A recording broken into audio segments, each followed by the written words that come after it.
Salam sejahtera Malaysia, denyut nadi suara rakyat bergema di channel ini. Jangan lupa tekan butang subscribe, like dan share. Malaysia kita punya, cintai Malaysiaku, kita jaga kita.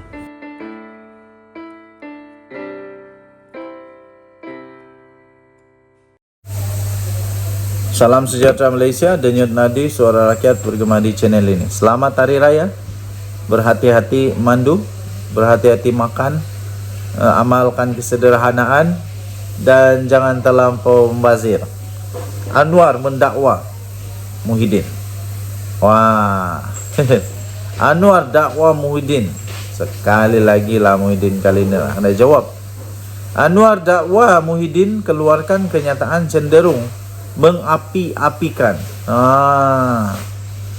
Datuk Seri Anwar Ibrahim menegaskan Tan Sri Mahyadin Mat Yassin telah menggalakkan perasaan niat jahat, tidak puas hati atau permusuhan di antara orang awam dan calon pilihan raya menerusi kenyataannya.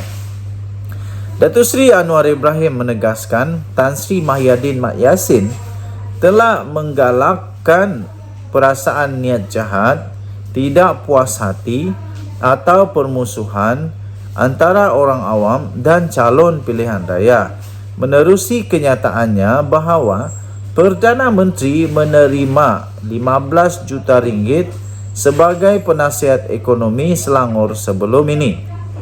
Menerusi jawapan pembelaan, membabitkan saman difailkan terhadap pengerusi Perikatan Nasional PN itu, Perdana Menteri berkata Mahyadin Mat Yassin sebagai bekas Perdana Menteri dan ahli politik veteran sepatutnya tahu adalah tidak disegani untuk membuat kenyataan cenderung mengapi-apikan sebelum, semasa dan selepas pilihan raya.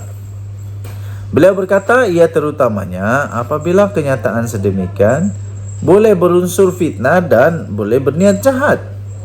Namun katanya defendant iaitu Mahyadin Mat Yassin terus meneruskan untuk membuat perkara yang sama, iaitu memfitnah melalui ucapannya dalam kempen pilihan raya yang jelas melanggar Akta Kesalahan Pilihan Raya 1954. Tambahnya defendant memutar belitkan kebenaran dan menyebarkan kepalsuan yang keji berkenaan dengan gaji plaintiff iaitu Anwar sebagai penasihat ekonomi Kerajaan Selangor sebelum ini. Tambahnya lebih-lebih lagi apabila perkara sama disangkal secara terbuka oleh plaintiff sejak beberapa tahun yang lalu. Ia juga ditegaskan bahawa handset ialah dokumen yang boleh diakses secara umum dan adalah bijak untuk merujuk perkara yang sama sebelum membuat dakwaan serius itu. Katanya dalam jawapan pembelaan yang telah difailkan oleh firma guaman Tetuan SN Nair and Partners pada 16 Februari yang lalu. Anwar yang juga adalah pengerusi Pakatan Harapan PH memfailkan saman terhadap Muhyiddin pada 20 Disember lalu. Berhubung kenyataan fitnah mendakwa Perdana Menteri telah menerima 15 juta ringgit sebagai penasihat ekonomi Selangor dalam satu ceramah ketika kempen Pilihan Raya Umum PRU15.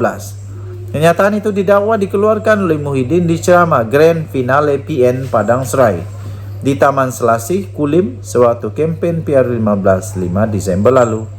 Anwar berkata, Muhyiddin hingga kini tidak menamakan pegawai pihak ketiga daripada Kerajaan Selangor yang didakwa mendedahkan maklumat 15 juta ringgit Malaysia itu diterima Perdana Menteri sebagai gaji penasihat ekonomi Selangor sebelum ini. Beliau berkata pengerusi PN itu wajar mendedahkan identiti pegawai itu pada ketika ini selain menegaskan pegawai didakwa defendant adalah direkaan semata-mata. Setiausaha politik Menteri Besar Selangor, Juwaria Zulkifli pada ketika itu sudah menafikan perkataan fitnah yang diungkapkan oleh defendant.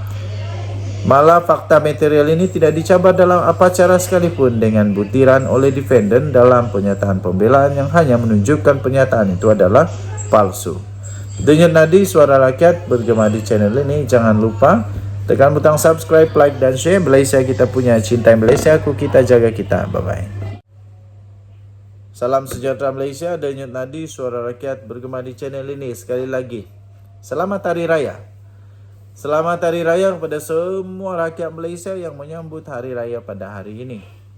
Dulu banyak persoalan, banyak sangat teka-teki mengapa GPS Sarawak tiba-tiba mengubah pendirian daripada sokong Muhyiddin tiba-tiba ikut sokong Anwar Ibrahim.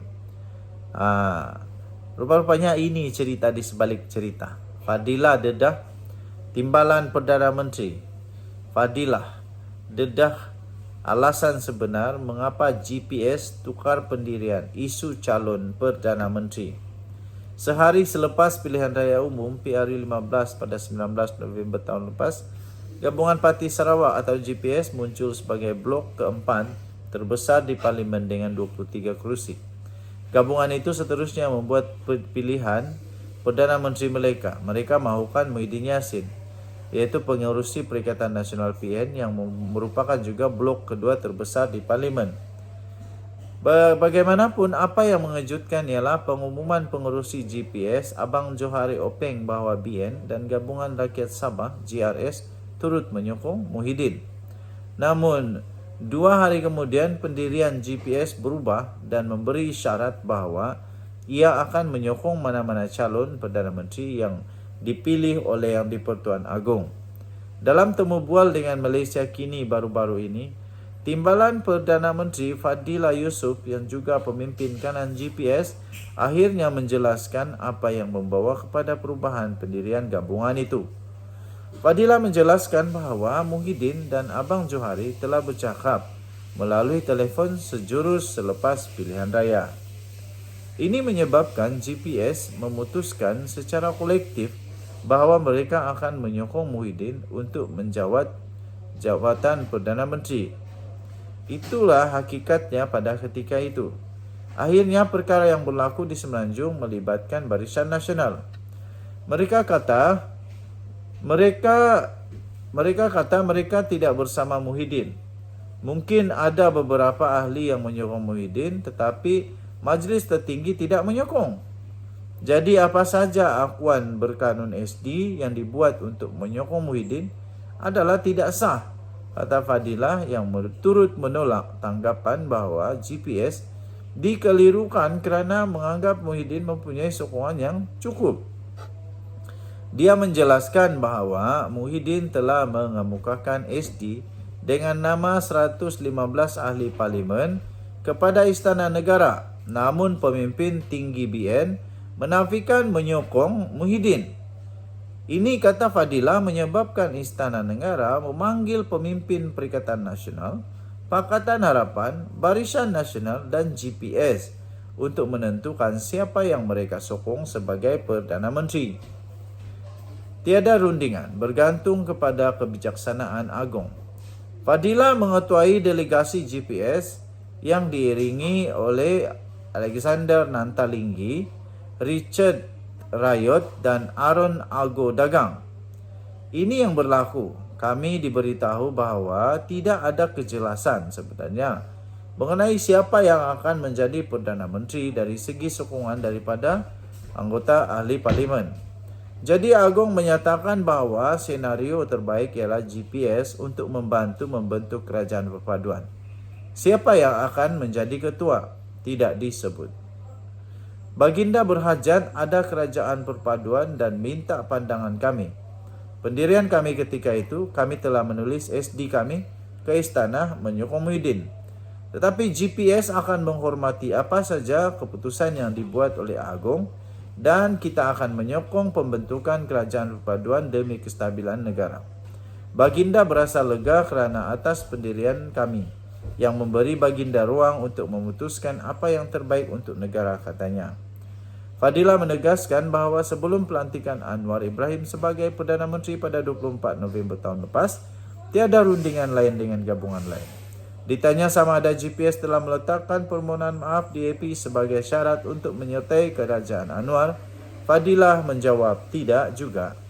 Saya fikir ia adalah isyarat yang baik oleh Setiausaha Agung DAP Anthony Lok. Dia datang ke Kuching dan meminta maaf kepada Prime Minister kita.